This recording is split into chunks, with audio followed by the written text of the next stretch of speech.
No. Well, we're introducing you because you're not here. This is him. Say hi. Say hi. Hey. See, he's a free thinker. Don't tell him what to do. So what do you want to say about Badwater, dude? What? What do you want to say about the band, Holmes? General consensus about the band is it's made up of like three of the coolest kids I know, dude, and I don't think there's any connection that touches that. Boom. And because of that, we just make, I don't know, we're just free to make any kind of music we want. And that's what makes it a good band. There you go. Right on. And the little green man himself. Man, I'm gonna have to take back some of the stuff I said about you then. I'm just kidding, dude. Sorry, guys, that I'm not there. It's okay. Still love you.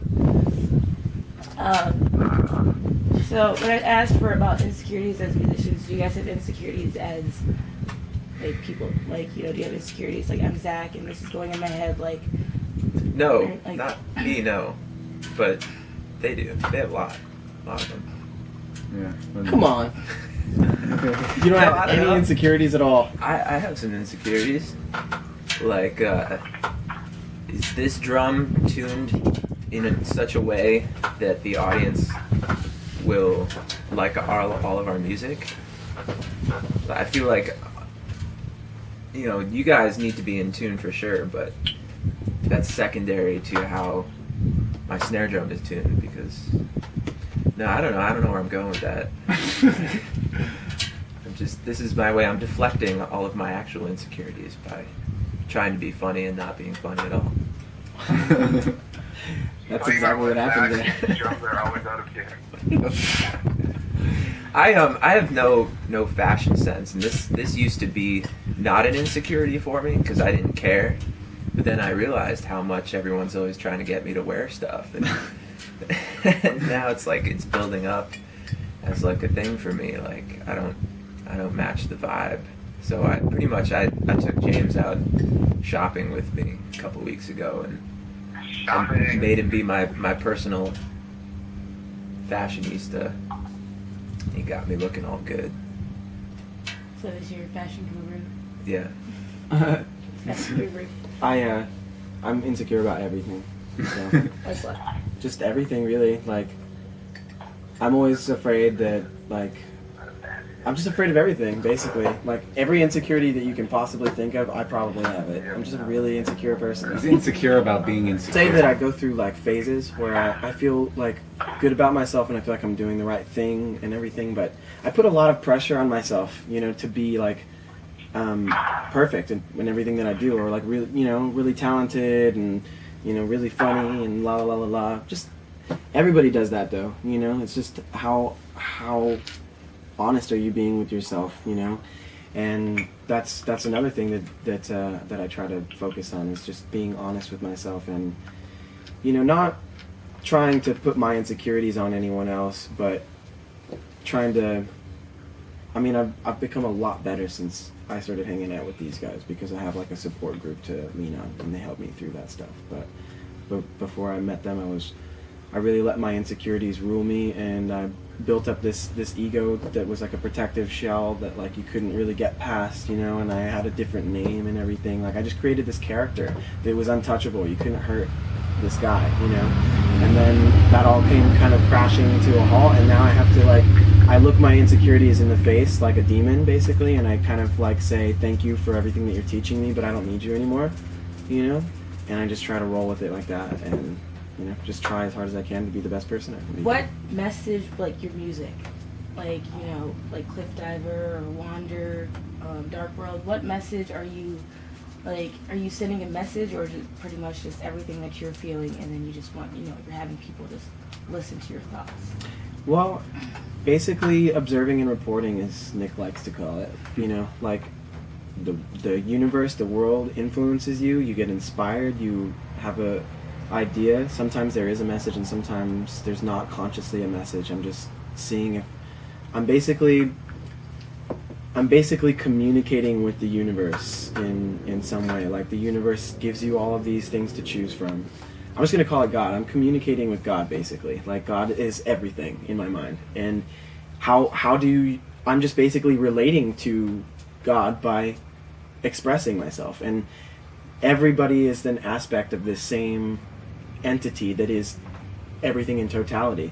And so me interacting with you by telling you exactly how I feel and being completely honest and like bearing my soul, you go, well, I kind of feel that way too, and it gives you something, and it may inspire you, it may like help you feel like you're not alone, you know, like, oh, I feel like that too, you know. And it may not even be the words, it may just be like the way that I constructed the melody and like the sounds, and you're like, wow, I feel like that in my soul sometimes, you know what I mean? Or that's what I go for, you know. And I don't, you can't necessarily consciously do it per se, you know. You can't like always be thinking about that. You just you observe and you report, and like that's what I was put on this planet to do. I think that's what everybody was put on this planet to do in their own way. It's just communicate with all that is. And sometimes you get locked in your own world and you can't, and that's why being an artist is like kind of saving my life, you know.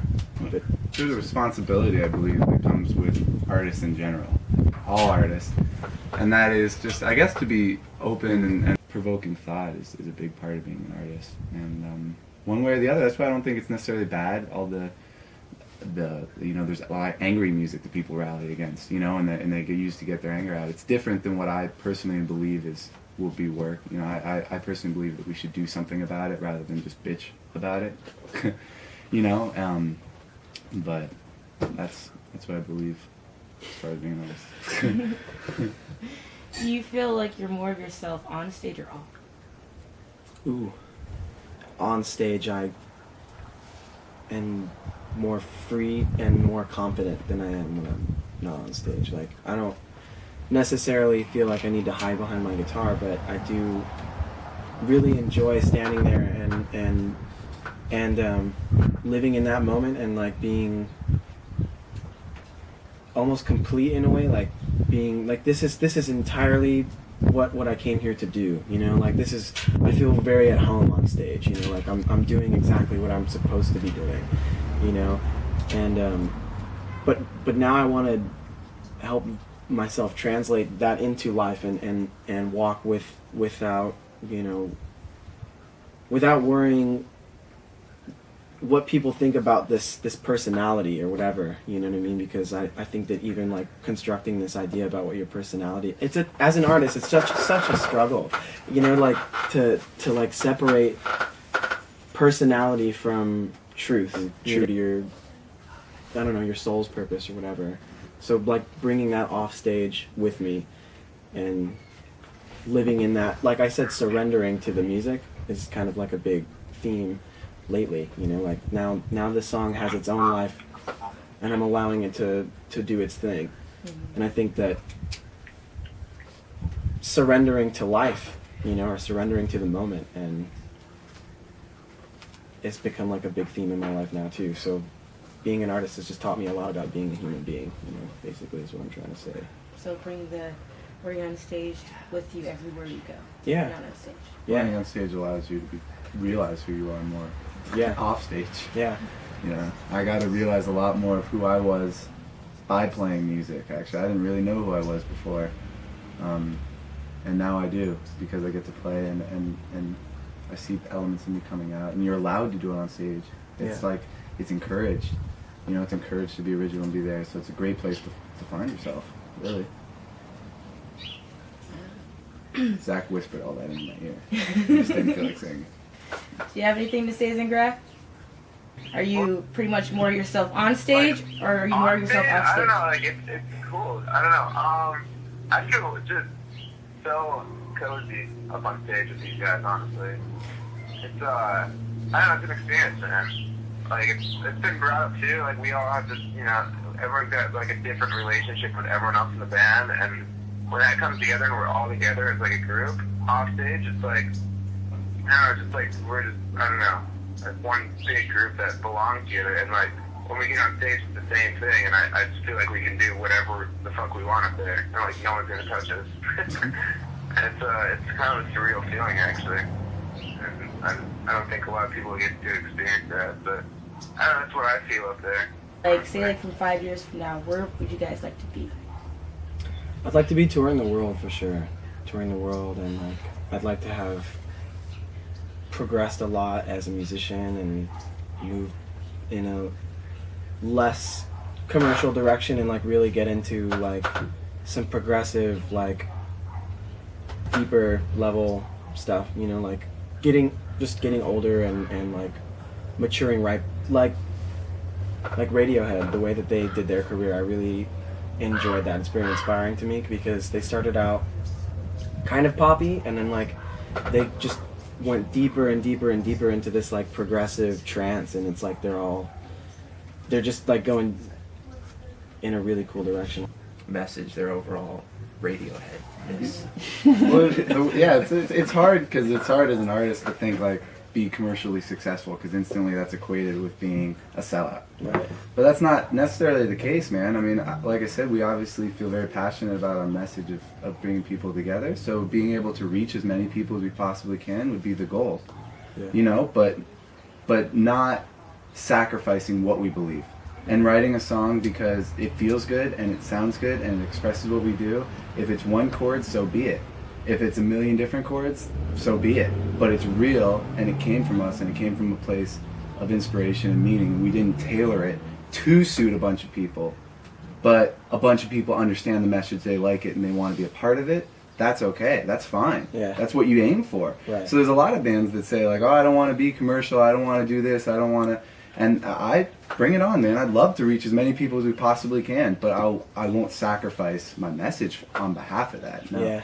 And that's the difference. So yeah, I mean, it would be fun to tour the world and to be really be a good role model too. You know, it's inspiring. It's not all about just, you know, yeah, we like to party, we like to have a good time, man. Yeah. Yeah, that's awesome. We do it and it's amazing. But it's more. There's more to it than So that. there's stuff all around that, you know, you can be tempted. Oh, to yeah. do. Oh yeah, totally. I've been given a lot of drugs. They just give them to you. There's certain people that want to come up afterwards and maybe they don't know how to socially interact and but they really want to become like close or something. And so the best way to do it is like, here's some drugs, let's do them together. But like, you know, so it's definitely, yeah. It's there, you know, it's in your face, and I don't know, like it becomes less and less a good idea older that you get. You're like, no, you know, actually I really enjoy what I got going on right now and like the equilibrium that I've created and my ability to like connect with other people that are on the same exact level, you know what I mean? Like you don't want to give that up after a while. And being a mature person in a mature band is more exciting to me than getting fucked up. Way more exciting. This is what we've chosen to do as a job and a profession, and this is what we're going to do, and we're going to do it well. And so there's a time and place to rage your face off, and you know, and then there's a time and place to wake up the next day and be ready to go. And be responsible. Yeah. So. I think that was good. I think that should end there. That Well, was thank really you good. all. Have a beautiful. What are we referring to? Hear something 5 years? Is that what it was? Yeah, where do Yeah. you see us in 5 years, bro? My personal view on it. I know that Badwater, like, we have a direction we're going in, and I just hope that 5 years from now, we're not still going in the exact same direction. Like, I hope we always keep an open-minded point of view as to, like, we need to do what we need to do in that moment, you know? Because I feel like a lot of bands do that, where they try to keep achieving the same sound, and you just reach a point, I think, where you just run out of ideas. If you're trying to keep going for the same direction all the time, you're gonna hit a wall, you know. So I think 5 years, I think we just keep progressing as musicians, and I hope we just keep open-mindedness to the kind of music we want to make. For sure.